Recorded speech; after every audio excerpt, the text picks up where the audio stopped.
चलो विद्यार्थी मित्रों, आगळना लेक्चर में आपणे चैप्टर नंबर 3 अणुओं और परमाणुओं विषे बात करी गया। ये चैप्टर में आपणे अणु परमाणु ने ओळख, अणु परमाणुओं, अणु एटले शुं छे, अणुनुं आणवीय दळ शुं छे, परमाणु शुं छे, परमाणुनुं परमाणुय दळ शुं छे अने आणवीय दळ अने परमाणुय दळने आधारे जो आपणे ग्राममां लीधेलो पदार्थ कोई पण होय तो एनुं एमां अणु के परमाणुनी संख्या केटली छे ए आपणे जोई शकीए छीए। आ बात करी गया अने आपणे चेप्टर पूरुं कर्युं छे। छेल्ले आपणे एने अनुसंधानित दाखलाओ जोया हता। हवे आजे बात करीए नवुं चेप्टर, आजथी स्टार्ट करीए चेप्टर नंबर 5 सजीवनो पायानो एकम। हवे आपणे जीव विज्ञान तरफ जईए। अत्यार सुधी रसायण विज्ञान में आपणे चेप्टर जोया था। जीव विज्ञान बायोलॉजी की बात करिए तो चेप्टर नंबर 5 सजीवनो पायानो एकम। हवे आम तो तमे जोवा जाओ तो तमे आगळ सजीवनो पायानो एकम कोण छे एना विषे आगळना धोरणोमां अभ्यास करी गया छो। तमे एना विषे थोड़ुंक भणी गया छो आगळ। बस आ भणेली माहितीने आधारे आपणे अहींया थोड़ुंक वधारे अभ्यास करवो छे, थोड़ुंक ऊंडाण तरफ जवुं छे। हवे आपणे हुं तमे जाणीए छीए के सजीव शरीरनो पायानो एकम कोण छे। आपणा शरीरना अति सूक्ष्म पाया तरीके कयो एकम काम करे छे। तो आपणे वात करीए तो आपणुं अने अन्य प्राणीओना सजीवमां शरीरमां पायाना एकम तरीके कोष आवेलो छे। आ शब्दथी आपणे परिचित छीए। कोष ए सजीव शरीरनो रचनात्मक, बंधारणीय अने क्रियात्मक एकम छे। सजीवनो पायानो एकम कोण छे तो आपणे कही शकीए कोष ए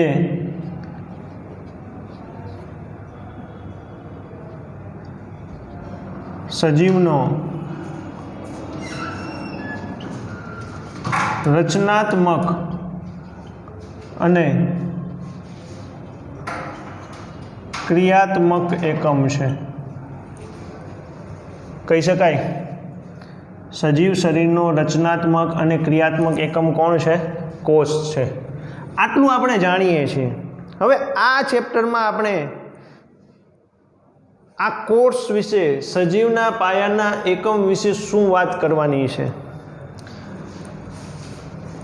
कोष शब्द विषे सौ प्रथम बात कोणे करी? कोष शब्दनु नाम कोने आप्युं? पृथ्वी पर रहेली जीव सृष्टि में एटले के आ जे सजीव सृष्टि है ए केटला भाग में विभाजित है आगळना चेप्टर में भणशुं। पण सामान्य रीते केटलाक सजीवो बहुकोषी है अने केटलाक सजीवो एककोषी है एनी वात करशुं। शा माटे कोष ए सजीवनो रचनात्मक अने क्रियात्मक एकम है एनी वात करशुं। शा माटे कोषने आपणे सजीवना पायाना एकम तरीके ओळखीए छीए। त्यार पछी कोषना जुदा जुदा भागो, कोषनी अंदर पण घणुं बधुं छे।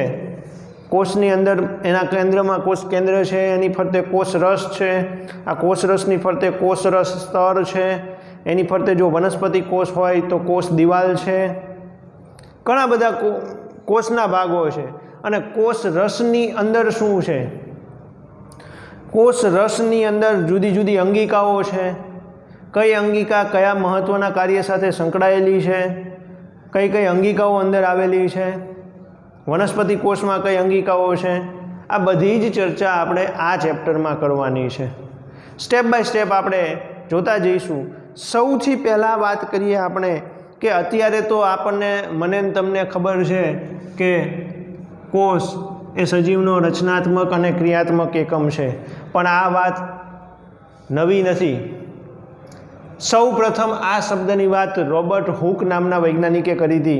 आ सौथी सरल में सरल अने सौथी प्रचलित शोध कहेवाय। आम तो तमे 8मा धोरणमां पण आना विषे भण्या हशो। सौथी पहला आपणे बात करीए चेप्टरनी शरूआतनी तो आपणने आवो प्रश्न पूछाई शके के कोष विशेनी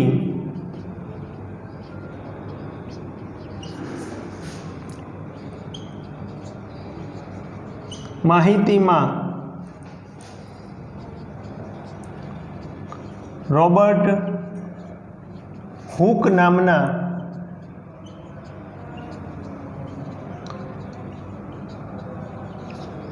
વૈજ્ઞાનિકનો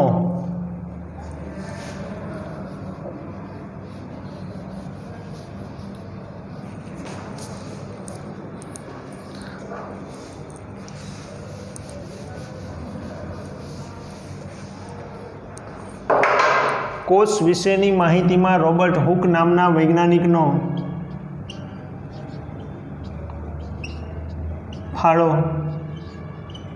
જણાવો. અથવા તો બીજી રીતે આપણે પ્રશ્ન લખી શકીએ આવડો આ કે કોષની શોધ કોણે અને કેવી રીતે કરી જણાવો. કોષ વિશેની માહિતીમાં રોબર્ટ હુક નામના વૈજ્ઞાનિકનો ફાળો શું હતો, અથવા તો એટલે એમ કહેવાય કે રોબર્ટ હુક નામના વૈજ્ઞાનિકે કોષ વિશે શું કામ કરેલું છે. અથવા બીજી રીતે પ્રશ્ન પૂછી શકાય કે કોષની શોધ કોણે અને કેવી રીતે કરી એ જણાવો. સૌથી પહેલી વાત કરીએ, કોષ શબ્દ આપણા માટે નવો નથી. ઈસવીસન 1665માં ઈસવીસન 1665માં રોબર્ટ હુક નામના વૈજ્ઞાનિકે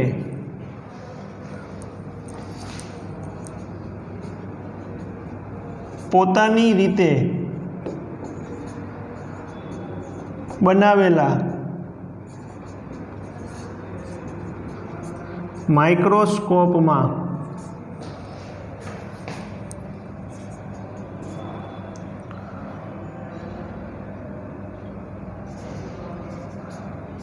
વનસ્પતિના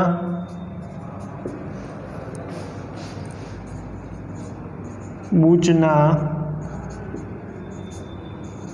પાતળા છેદનું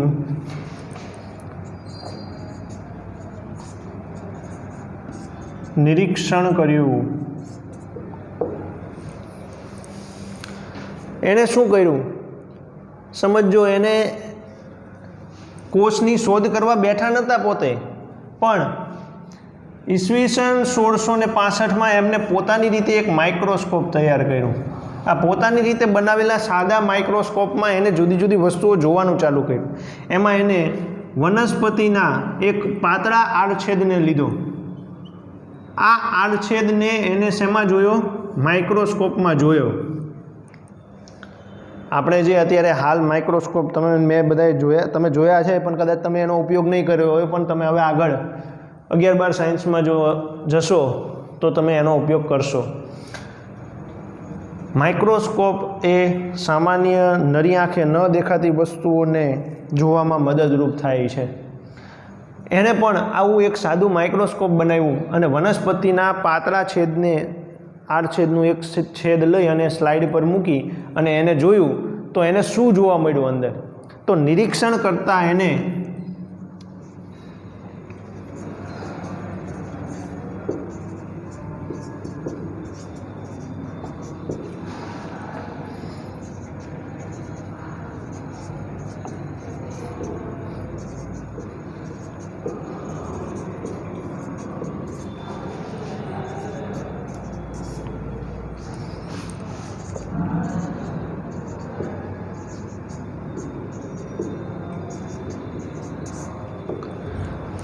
મધપૂડાના નાના છેદ માઇક્રોસ્કોપમાં પાતળા છેદનું વનસ્પતિના છેદનું નિરીક્ષણ કર્યું, જોયું અંદર, તો એને જોવા મળ્યું શું?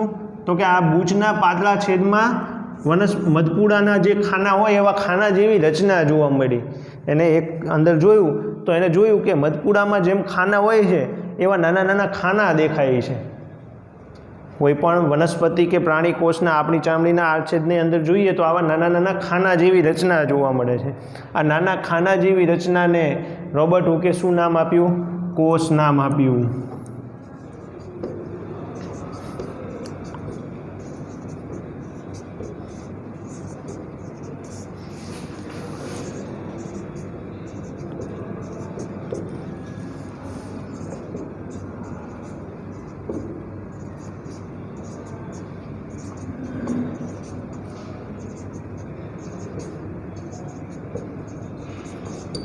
આવી રીતે એને કોષની શોધ કરી. જેમ પોતાની રીતે બનાવેલું એક માઇક્રોસ્કોપ હતું અને એમાં એને વનસ્પતિના બૂચના પાતળા છેદનું નિરીક્ષણ કર્યું અને નિરીક્ષણ કરતાં એને જોવા મળ્યું કે અંદર તો નાના નાના ખાના જેવી રચના છે. આ નાના ખાના જેવી રચનાને રોબર્ટ હુકે નામ આપ્યું કોષ. હવે આ કોષ શબ્દનો ખરેખર અર્થ શું થાય છે? કોષ એટલે સેલ, અને આ સેલનો મતલબ આ એક લેટિન ભાષાનો શબ્દ છે.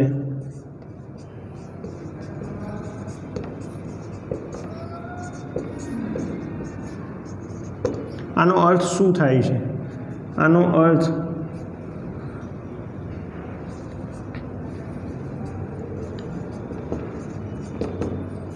બંધ ઓરડો એવો થાય છે. આનો અર્થ શું થાય છે? બંધ ઓરડો. સેલ એ લેટિન ભાષાનો શબ્દ છે અને એનો અર્થ બંધ ઓરડો એવો થાય છે. આનો મતલબ એક ચોક્કસ એવી રચના છે કે જે સંપૂર્ણ ક્ષમતા ધરાવે છે એવી એક ચોક્કસ રચના છે. આ રીતે કોષ વિશેની માહિતીમાં રોબર્ટ હુકે ફાળો દર્શાવ્યો છે, અથવા તો આપણે કહી શકીએ કે રોબર્ટ હુક નામના વૈજ્ઞાનિકે આવી રીતે કોષની શોધ કરી છે. બેસે મગજમાં? હવે આમ જોવા જઈએ તો આપણી જીવસૃષ્ટિમાં કેટલાક સજીવો એવા છે કે જે માત્ર એક જ કોષનું શરીર ધરાવે છે અને કેટલાક સજીવો કોષો વડે પેશી તથા અંગ કે અંગતંત્રોની રચનાવાળું બહુકોષી શરીર ધરાવે છે. તો આને આધારે આપણે એક કોષી અને બહુકોષી સજીવોને ઓળખી શકીએ. એક કોષી સજીવો કોને કહેવા?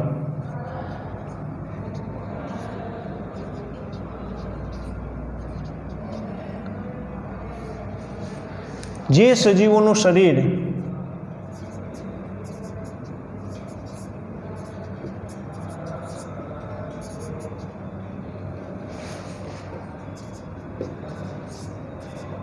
માત્ર એક જ કોષનું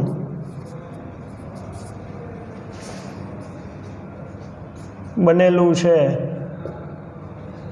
તેવા સજીવોને એક કોષી સજીવો કહેવાય. જે સજીવો માત્ર એક જ કોષનું શરીર ધરાવે છે, એનું સમગ્ર શરીર માત્ર એક જ કોષ ધરાવે છે, તો એવા સજીવોને એક કોષી સજીવો કહેવાય. એક કોષી સજીવો તરીકે આપણે લઈ શકીએ અમીબા, પેરામિશિયમ, યુગ્લિના, કેટલાક બેક્ટેરિયા,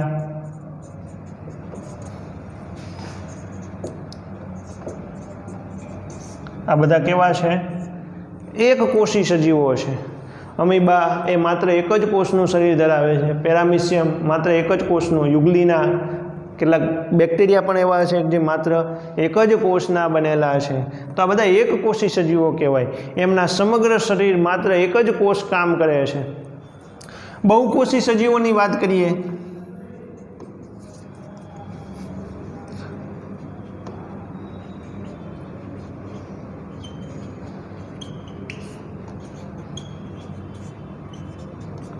બહુકોષી સજીવો કોને કહેવાય? તો કે જે સજીવો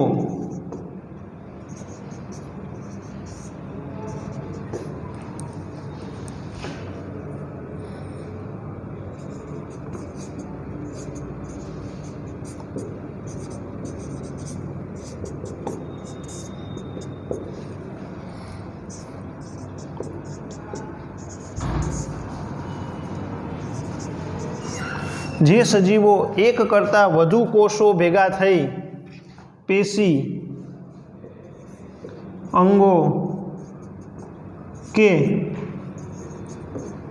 અંગતંત્રો વાળું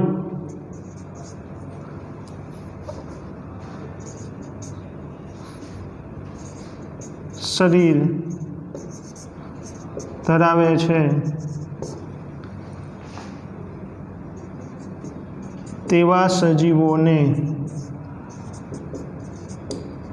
બહુકોષી સજીવો કહેવાય. કેટલાક સજીવો એવા છે કે જે એક જ કોષના છે, જ્યારે કેટલાક સજીવો એવા છે કે જે એક કરતાં અસંખ્ય કોષોનું શરીર ધરાવે છે, જેમાં કોષો ભેગા થઈ પેશી, અંગ કે અંગતંત્રનું નિર્માણ થાય છે. અને આ પ્રત્યેક ઘટક, અંગતંત્ર, અંગ કે પેશીઓ એ પ્રત્યેક જુદા જુદા કાર્ય માટે નિર્માણ પામેલા છે. એ દરેકનું કાર્ય અલગ છે, દરેકની રચના અલગ છે.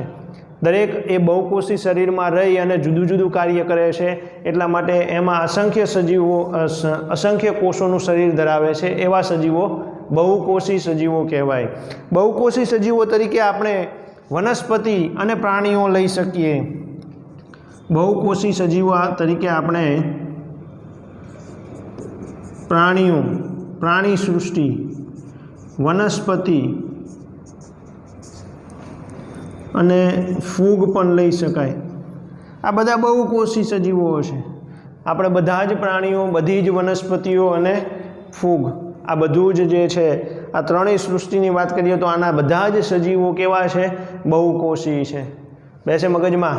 આપણે આ વાત કરી એકકોષી અને બહુકોષી સજીવોની. સૌથી પહેલાં હજુ આપણે કોષની ઓળખ તરફ જ જઈએ છીએ. એટલે કે આ વસ્તુ તમને જાણો છો, બરાબર છે. હવે એનાથી આગળ જવું છે. કેટલાક વૈજ્ઞાનિકોએ કોષ વિશે કંઈક માહિતીઓ આપેલી છે. એ માહિતીઓ શું છે એની વાત કરીએ આપણે. જોઈએ, સૌથી પહેલાં એક વૈજ્ઞાનિકની તો આપણને ખબર છે કે એમણે શું કીધું?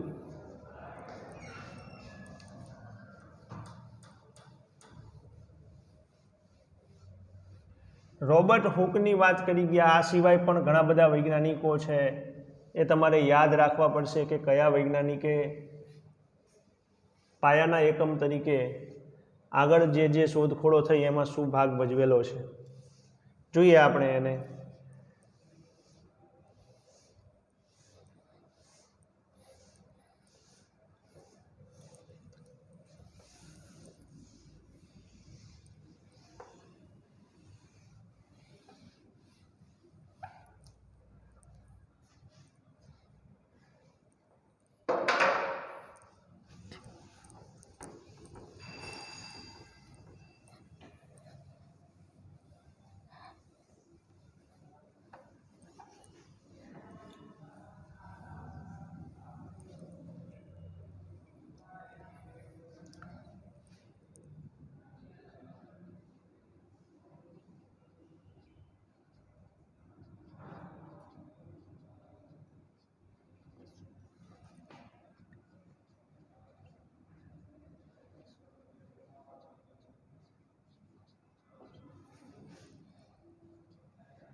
આના પહેલાં આપણે વાત કરી દઈએ.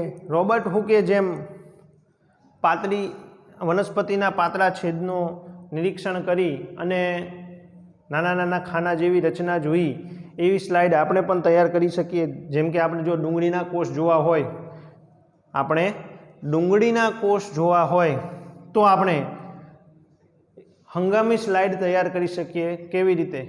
માઇક્રોસ્કોપ, સ્લાઇડ ઉપર કવર સ્લીપ, ડુંગળીનું પડ અને વોચ ગ્લાસ, અને વોચ ગ્લાસમાં પાણી. આટલું સાધનો તૈયાર કરી અને ડુંગળીને પડ કાઢી અને અંદર એક પાતળા પડ બીજાય નીકળે. ડુંગળીના મોટા પડ જુદા પડી જાય પછી અંદર એક પાતળા પડ નીકળે. આ આડછેદને આપણે કવર સ્લીપ પર મૂકી, સ્લાઇડ પર મૂકી અને પાણીના ટીપા ઉપર મૂકી દેવાના, જેથી કરીને કોષ ચીમડાઈ ના જાય. હવે ઉપર કવર સ્લિપ ઢાંકી અને આપણે એને માઇક્રોસ્કોપમાં જોઈએ તો આપણને જેમ રોબર્ટ હુકે કીધું એમ મધપુડાના નાના નાના ખાના જેવી રચના જોવા મળે છે. આગળ વાત કરીએ આપણે કયા કયા વૈજ્ઞાનિકોએ આની અંદર કઈ શોધ કરેલી છે. તો સૌથી પહેલાં આપણે કહી શકીએ રોબર્ટ હુક. રોબર્ટ હુકે શું વાત કરી? તો એને સૌ પ્રથમ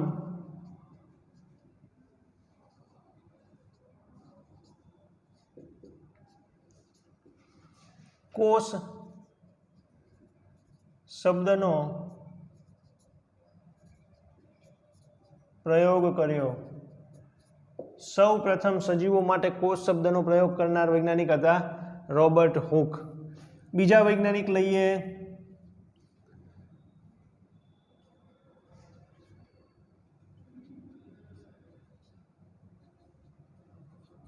લ્યુ વોન હોક. ખાસ નામ યાદ રાખજો, તમને જે PDF મોકલવામાં આવે છે એમાં બધા જ વૈજ્ઞાનિકોના નામ સાથે લખેલું છે. લ્યુ વોન હોક. એમણે સાદા માઇક્રોસ્કોપમાં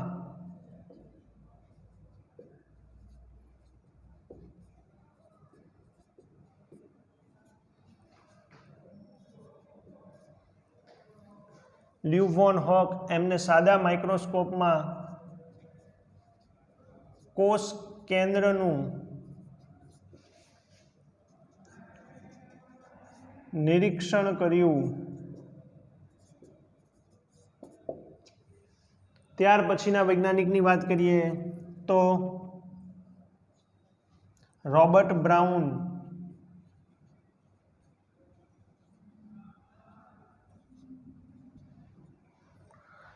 એમણે વનસ્પતિમાં કોષ કેન્દ્રનું વર્ણન કર્યું.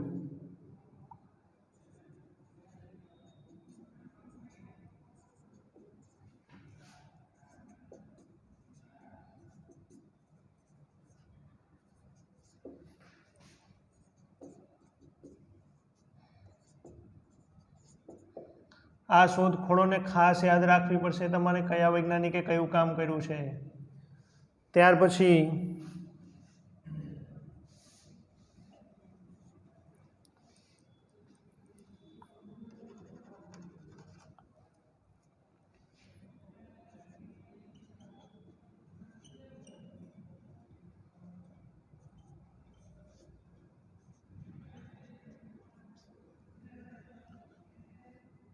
સ્લાઇડર અને સ્વાન. આ વૈજ્ઞાનિકોએ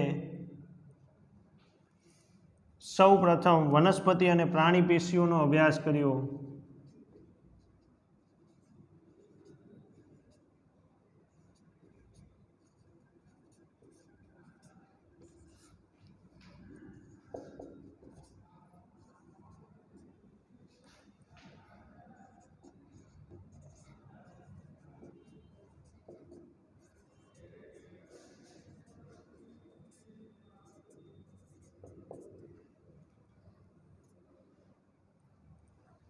ત્યાર પછી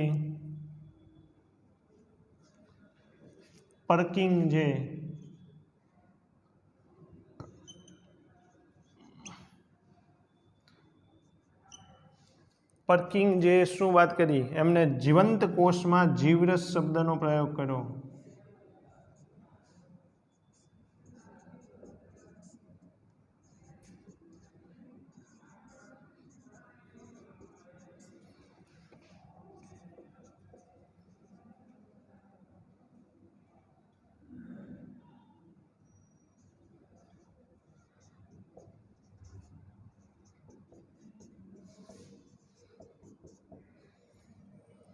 ત્યાર પછી વાત કરીએ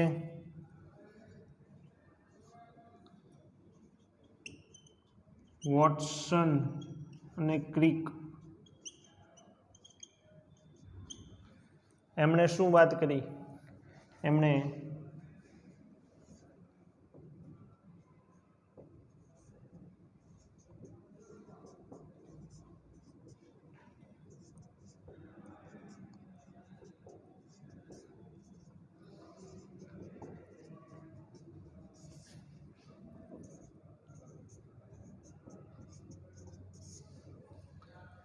એમણે ડીએનએના કુંતલાકાર મોડલની રચના કરી.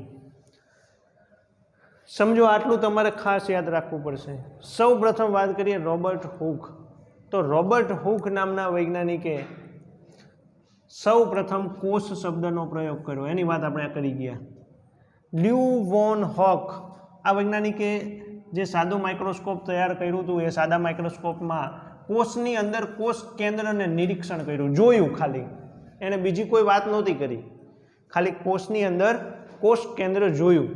ત્યાર પછી રોબર્ટ બ્રાઉન આવ્યા. એમણે શું કીધું? એમણે વનસ્પતિના કોષમાં, વનસ્પતિના જે કોષ છે એની અંદર કોષ કેન્દ્ર કેવું છે એનું વર્ણન કરી દીધું. વનસ્પતિના કોષની અંદર કોષ કેન્દ્ર કેવું છે એનું વર્ણન કર્યું. ત્યાર પછી સ્લાઇડર ને સ્વાન, એમણે સૌ પ્રથમ વનસ્પતિ અને પ્રાણી પેશીઓ, કોષો ભેગા થઈ અને પેશીનું નિર્માણ થાય છે એવી વનસ્પતિઓની કેટલીક પેશીઓ, આપણે આગળ આ પ્રાણી પેશી અને વનસ્પતિ બેયનો અભ્યાસ કરવાનો છે, એમાં વનસ્પતિ અને પ્રાણી પેશીઓ વિશે વાત કરી. ત્યાર પછી પર્કિંગ જે એમ કીધું કે કોષોની અંદર જે કોષ રસ છે, આ કોષ રસ એક જીવંત ઘટક છે અને એના માટે એ કોષ રસ માટે કયો શબ્દ પ્રયોજ્યો? જીવરસ શબ્દનો પ્રયોગ કર્યો. અને ત્યાર પછી વોટસન અને ક્રિક એને કોષ કેન્દ્રની અંદર આવેલા રંગસૂત્રો અને એમાં રંગ તત્વ અને ડીએનએની જે રચના છે, આ ડીએનએની અંદર શું છે, ડીએનએની રચના કેવી છે, એવા બેવડા કુંતલાકાર મોડલની રચના કરી. આને પણ આપણે આગળ જોઈશું અને આનો ડિટેલમાં અભ્યાસ તમે 11-12માં જો બાયોલોજી રાખશો તો તમને જોવા મળશે. આટલા વૈજ્ઞાનિકોની શોધખોળને આપણે યાદ રાખવાની છે. અત્યારે આપણે આ પ્રશ્નો 1-1 માર્કમાં પૂછાય છે. આની ડિટેલ હજુ તમને ખબર નહીં પડે કારણ કે તમે ડીએનએ વિશે કંઈ જાણતા નથી, પણ એ તમે આગળના ધોરણોમાં ભણશો. આપણે અત્યારે વાત કરવાની છે વોટસન અને ક્રિક, જેમણે ડીએનએનું પૂરું નામ જો યાદ રાખવું હોય તો ડીઓક્સી રિબો ન્યુક્લિક એસિડ એનું ફૂલ ફોર્મ છે. ડીઓક્સી રિબો ન્યુક્લિક એસિડ આ ડીએનએનું પૂરું નામ છે અને એમના બેવડા કુંતલાકાર મોડલની રચના, આવી રચના હતી એક, આવી રચના એમણે વોટસન અને ક્રિકે આપેલી છે, જે ડિટેલમાં તમે આગળ 11-12 સાયન્સમાં બાયોલોજીમાં ભણશો. અત્યારે આપણે આટલા નામ યાદ રાખવાના છે. આગળ વાત કરીએ, આપણે મૂળ વાત પર આવીએ કે કોષ એ સજીવનો પાયાનો એકમ છે. શા માટે એને પાયાનો એકમ કીધો? પાયાનો એકમ એવો હોવો જોઈએ કે જે કોઈ પણ પદાર્થના બધા જ ગુણધર્મો ધરાવતો હોય. સમજાય છે? પાયાનો એકમ કોને કહેવો? જે કોઈ પણ પદાર્થના બધા જ ગુણધર્મો ધરાવતો હોય એ પાયાનો એકમ કહેવાય. તો શા માટે કોષને સજીવનો પાયાનો એકમ કીધો? હવે હું ને તમે જાણીએ છીએ કે કોષ એ કેટલાક સજીવોમાં એક કોષી સજીવો તરીકે એક જ કોષનું શરીર ધરાવે છે. કેટલાક સજીવોની અંદર એક જ કોષ છે, મતલબ એક જ કોષ દ્વારા સમગ્ર શરીરનું નિર્માણ થાય છે. તો એવા સજીવો એક કોષી છે અને આ એક કોષી સજીવોમાં પણ ખોરાકના ગ્રહણની ક્રિયા, ખોરાકના પાચનની ક્રિયા, પચેલા ખોરાકને શરીરના જુદા જુદા ભાગો તરફ મોકલવાની ક્રિયા, એમાંથી એટીપી સ્વરૂપે ઉર્જા વાપરવાની ક્રિયા, વધેલા ખોરાકને શરીરમાંથી બહાર કાઢવાની ક્રિયા, આ બધું જ થાય છે. એક જ કોષનો સજીવ છે છતાં પણ આ બધી જ ક્રિયા કરે છે. આપણા શરીરમાં જે ક્રિયા થાય છે એમાંય થાય છે. થોડી સાદી રચના છે. અમીબામાં ખોરાકનું ગ્રહણ, અમીબા ખોરાકના કણને કેવી રીતે મેળવે છે, ખોરાકના કણમાંના ઘટકો કેવી રીતે અમીબા ગ્રહણ કરે છે, ખોરાકના પાચનની ક્રિયા કેવી રીતે થાય છે, અપાચિત ખોરાક શરીરની બહાર કેવી રીતે નીકળે છે, આ બધી જ ઘટના છે. તો એનો મતલબ એવો થયો કે એક કોષનો બનેલો સજીવ પણ આ બધા જ કાર્યો કરે છે. અને બહુકોષી સજીવોની વાત કરીએ તો બહુકોષી સજીવો અસંખ્ય કોષોનું બનેલું પેશીઓ, અંગો અને અંગતંત્રોવાળું જટિલ બંધારણ ધરાવે છે. પણ તેમ છતાં પણ એમના શરીરની શરૂઆત પણ, એ સજીવોનું નિર્માણ પણ થાય છે તો એક જ કોષથી. આપણું, મારું, તમારું, અન્ય પ્રાણીઓનું નિર્માણ પણ થયું છે તો માત્ર એક જ કોષથી. તો એનો મતલબ કે આપણા પાયામાં બહુકોષી સજીવો અને એકકોષી સજીવોના પાયામાં કોણ છે? તો પાયામાં માત્ર કોષ છે, એક જ કોષ છે. અને એટલા માટે કોષ એ સજીવનો રચનાત્મક, બંધારણીય, ક્રિયાત્મક એકમ તરીકે ઓળખવામાં આવે છે, જે કોઈ પણ સજીવ શરીરના પાયામાં રહેલો છે. કહી શકાય? બેસે મગજમાં? કારણ કે બધી જ ક્રિયાઓ એની સાથે સંલગ્ન છે. બધી જ ક્રિયાઓ કોષીય સ્તરે થાય છે. આપણા શરીરમાં શ્વસનની ક્રિયા, પોષણની ક્રિયા, વહનની ક્રિયા, ઉત્સર્જનની ક્રિયા, આ બધી કોષીય સ્તરે થતી ક્રિયાઓ છે. વનસ્પતિ હોય તો વનસ્પતિમાં પણ ઉત્સર્જન, પાચનની ક્રિયા, વહનની ક્રિયા, પ્રકાશ સંશ્લેષણની ક્રિયા, આ બધી જ કોષીય સ્તરે જ થાય છે. અને એટલા માટે કહી શકાય કે કોષ એ સજીવનો રચનાત્મક, બંધારણીય ને ક્રિયાત્મક એકમ છે, એના પાયામાં છે. આગળ વાત કરીએ, આપણે કોષના જુદા જુદા ભાગોને સમજવા છે. હવે આપણે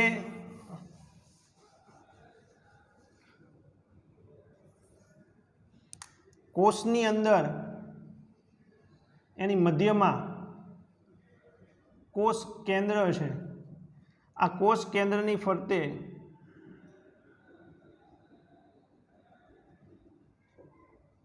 કોષ રસ આવેલો હશે.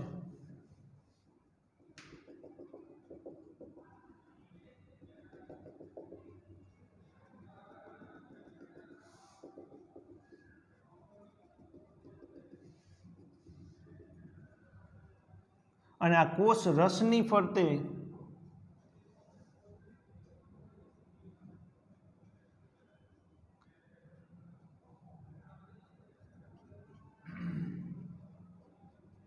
કોષ રસ સ્તર આવેલું છે.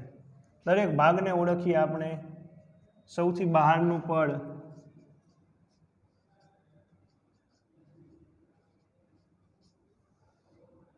કોષ દિવાલ છે. એની અંદર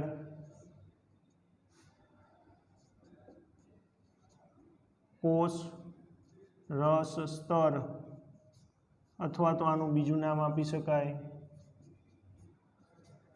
કોષ રસ પટલ પણ કહેવાય. એની અંદર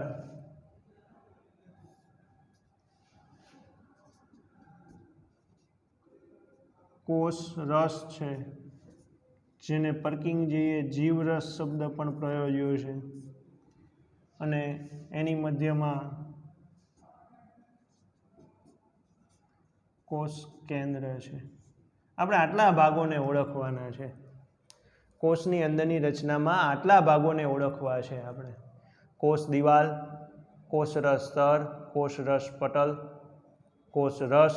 કોષ રસની અંદર જુદી જુદી અંગિકાઓ આવેલી છે. અહીંયા કણાભસૂત્ર કહેવાય, લાઇસોઝોમ કહેવાય,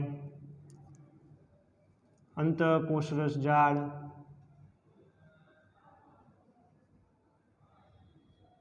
રંજક દ્રવ્ય કણ, આ બધી જુદી જુદી અંગિકાઓ કોષની અંદર આવેલી છે. કોષના કોષ રસમાં. અને કોષની મધ્યમાં આવેલું છે કોષ કેન્દ્ર. કોષના કયા ભાગમાં છે? મધ્યમાં છે. સૌથી પહેલા આમાંથી કયો ભાગ ભણવો છે આપણે? સૌથી પહેલા વાત કરીએ કોષ રસ સ્તરની. સૌથી પહેલા વાત કરીશું આપણે કોષ રસ સ્તર. આટલા કોષના ભાગો જોયા. અહીંયા આપણે ખાસ યાદ રાખીએ, પ્રાણી કોષમાં કોષ દિવાલ નથી અને વનસ્પતિ કોષમાં કોષ દિવાલ છે. આ ખાસ યાદ રાખજો.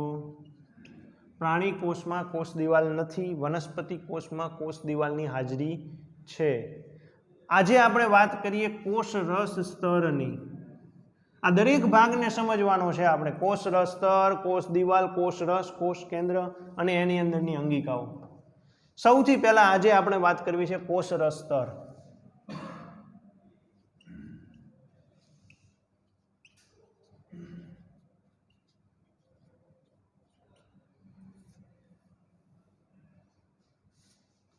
કોષ રસ સ્તર કેવું છે, એને ઓળખવું હોય તો કેવી રીતે ઓળખી શકાય? તો કે કોષના કોષ રસ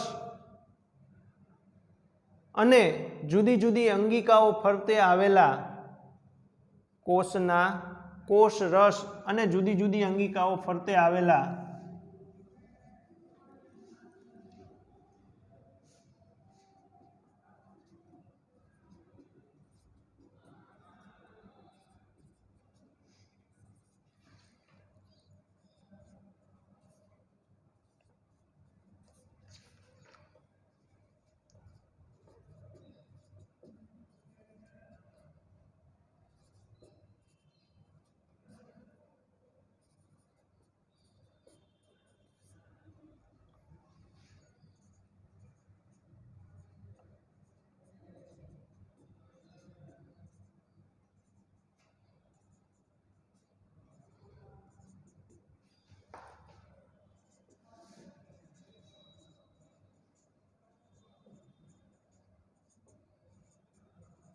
એને ઓળખવાનું કે પહેલાં તો કોષ રસ સ્તર કોને કહેવું?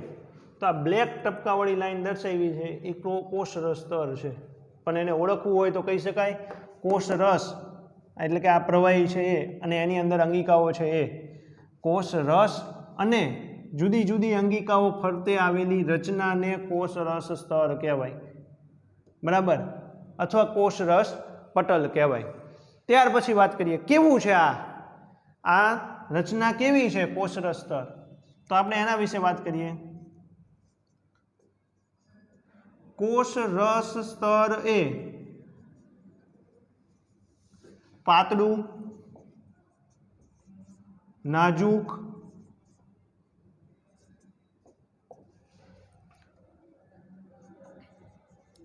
સ્થિતિસ્થાપક અને પસંદગીમાન પ્રવેશશીલ રચના છે. કેવું છે કોષ રસ સ્તર? પાતળું છે, નાજુક છે એટલે કે મજબૂત નથી એટલું બધું, સ્થિતિસ્થાપક છે. સ્થિતિસ્થાપક એટલે કોષની અંદર જ્યારે કોષ રસ ઘટશે, આ કોષ દિવાલ એમની એમ છે, આ કોષ કેન્દ્ર છે, હવે કોષ રસ અહીંયા સુધી જ પથરાયેલો છે, તો કોષ રસનું સ્તર પણ નાનું બની અને અહીંયા સુધીના ઘેરાવા સુધી પહોંચી જશે. જો અંદર કોષ રસ એટલે કે પાણી કે જે કંઈ અધર તત્વો છે એનું પ્રમાણ વધી જશે તો કોષ રસ પણ કોષ દિવાલ સુધી પહોળું બનશે, એટલે કે સાંકડું બની શકે છે અને ફૂલાઈ શકે છે. એટલે પાતળું, નાજુક, સ્થિતિસ્થાપક છે, સંકોચાઈ શકે છે અને વિસ્તરણ પામી શકે છે. અને બીજું પસંદગીમાન પ્રવેશશીલ રચના છે. પસંદગીમાન એટલે શું?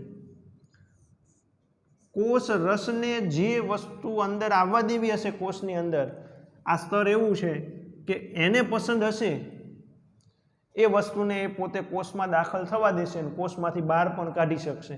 પ્રવેશશીલ, પ્રવેશ પણ કરાવી શકશે અને બહાર નિકાલ પણ કરાવી શકશે. એટલે કોષ રસ સ્તર એ એવી રચના છે, પાતળી, નાજુક, સ્થિતિસ્થાપક અને પસંદગીમાન પ્રવેશશીલ રચના છે. એટલે કે એને જે વસ્તુને અંદર દાખલ થવા દેવી હશે એને થવા પણ દેશે અને કોષની અંદરથી બહાર કાઢવી હશે તો એને નીકળવા પણ દેશે. એટલે પસંદગીમાન પ્રવેશશીલ રચના છે. ત્યાર પછી વાત કરીએ કોષ રસ સ્તર પ્રાણી કોષમાં સૌથી બહારનું આવરણ છે. પ્રાણી કોષમાં સૌથી બહારનું આવરણ છે. જ્યારે વનસ્પતિ કોષની વાત કરીએ તો વનસ્પતિ કોષમાં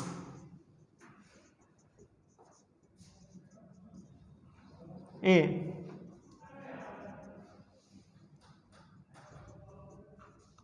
કોષ દિવાલની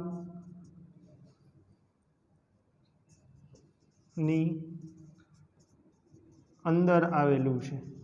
તો આનો મતલબ જ એવો થયો કે વનસ્પતિ કોષની ફરતે કોષ દિવાલ છે, આ દિવાલ, અને પ્રાણી કોષની ફરતે કોષ દિવાલ છે નહીં. બેસે મગજમાં? એટલે વનસ્પતિ કોષમાં કોષરસ સ્તર એ સૌથી બહારનું આવરણ ગણાય, કોષ દિવાલ નથી. પ્રાણી કોષમાં કોષરસ સ્તર એ કોષ દિવાલની અંદર આવેલું છે. કોષરસના બંધારણમાં શું છે? કોષરસ સ્તર શેનું બનેલું છે? આ શેની બનેલી રચના છે? તો આપણે કહી શકીએ તેના બંધારણમાં કેટલા કેટલા પદાર્થો વપરાણેલા છે? 75% ફોસ્ફોલિપિડ છે અને 25%માં પ્રોટીન, કોલેસ્ટેરોલ અને પોલિસેકેરાઇડ્સ. ખાસ સમજો, કોષરસ સ્તર શેનું બનેલું છે? તો કે 75% ફોસ્ફોલિપિડ છે, લિપિડનું બનેલું છે, અને 25%માં પ્રોટીન છે આના બંધારણમાં, કોલેસ્ટેરોલ છે અને પોલિસેકેરાઇડ છે. આ બધા દ્વારા નિર્માણ પામે છે કોષરસ સ્તર. આગળ વાત કરીએ. આપણે કીધું ને કે કોષરસ સ્તર પસંદગીમાન પ્રવેશશીલ રચના છે, એટલે કે એ કાર્બન ડાયોક્સાઇડ અને ઓક્સિજનને પોતાના કોષમાં દાખલ થવા દેશે, પાણીને દાખલ થવા દેશે. પણ આ પાણી અને CO2 વાયુ કેવી રીતે દાખલ થાય છે એની વાત કરીએ.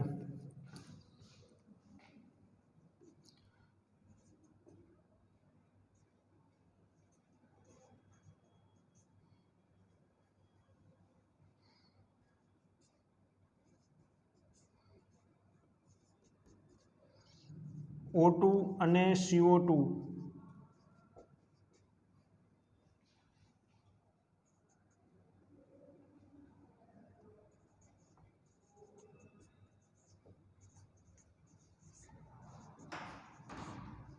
વાયુઓનું વિનિમય પ્રસરણ દ્વારા થાય છે, જ્યારે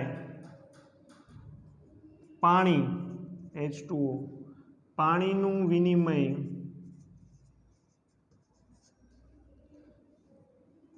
આશ્રુતિ દ્વારા થાય છે. ખાસ યાદ રાખજો. કોષના કોષરસમાં O2 અને CO2 વાયુઓનું વિનિમય પ્રસરણ દ્વારા થાય છે અને H2O પાણીનું વિનિમય આશ્રુતિ દ્વારા થાય છે. એટલે કે આશ્રુતિની ક્રિયા દ્વારા પાણી કોષમાં દાખલ થાય છે અને કોષમાંથી બહાર નીકળે છે, અને પ્રસરણની ક્રિયા દ્વારા CO2 વાયુઓ કે O2 વાયુઓ કોષમાં પ્રવેશ કરે છે અને કોષમાંથી બહાર નીકળે છે. એક પ્રવેશ કરાવવાનું કામ કોણ કરે છે? બહાર કાઢવાનું, પ્રવેશ કરાવવાનું કોષરસ સ્તર કરે છે. કોષરસ સ્તર આમ એક પ્રકારે કોષને બાહ્ય પર્યાવરણથી જુદું પાડે છે અને કોષની અંદરની રચનાઓ ફરતી એક પ્રકારે આવરણ રચે છે. આ વાત થઈ કોષરસ સ્તરની. ફરીથી એક વખત સમજી લો અહીંયા ફટાફટ. કોષરસ સ્તર તો કે કોષના કોષરસ અને જુદી જુદી અંગિકાઓ ફરતે આવેલી રચનાને કોષરસ સ્તર કે કોષરસ પટલ કહેવાય. કેવું છે? પાતળું છે, નાજુક છે, સ્થિતિસ્થાપક છે અને પસંદગીમાન પ્રવેશશીલ રચના છે. પ્રાણી કોષમાં સૌથી બહારનું આવરણ છે, જ્યારે વનસ્પતિ કોષમાં કોષ દિવાલની ફરતે આવેલું છે. કોષરસ સ્તરના બંધારણમાં શું છે? કેવી રીતે નિર્માણ પામ્યું છે? તો કે એ 75% ફોસ્ફોલિપિડ ધરાવે છે અને 25%માં પ્રોટીન, કોલેસ્ટેરોલ અને પોલિસેકેરાઇડ્સ ધરાવે છે. કોષરસ સ્તર એ આમ એક પ્રકારે તો કોષને બાહ્ય પર્યાવરણથી અલગ કરે છે અને અંદરની રચનાઓ ફરતે આવરણ રચે છે. કોષરસ સ્તર દ્વારા O2 અને CO2નું વિનિમય પ્રસરણ દ્વારા થાય છે અને પાણીનું વિનિમય આશ્રુતિ દ્વારા થાય છે. આ વાત થઈ કોષરસ સ્તરની. આજનો લેક્ચર અહીંયા સુધી રાખીએ છીએ. હવે કાલે આપણે પ્રસરણ દ્વારા વાયુઓનું વિનિમય કેવી રીતે થાય છે અને H2O એટલે કે પાણીનું વિનિમય આશ્રુતિ દ્વારા કેવી રીતે થાય છે એની વાત કરીશું. આજે રાખીએ આપણે અહીંયા સુધી. બરાબર છે? તો આપણે નવા લેક્ચરમાં પ્રસરણ અને આશ્રુતિની ક્રિયા ભણીશું. ત્યાં સુધી આજના લેક્ચરની તૈયારી કરતા રહો અને હવે મળીએ નવા લેક્ચરમાં.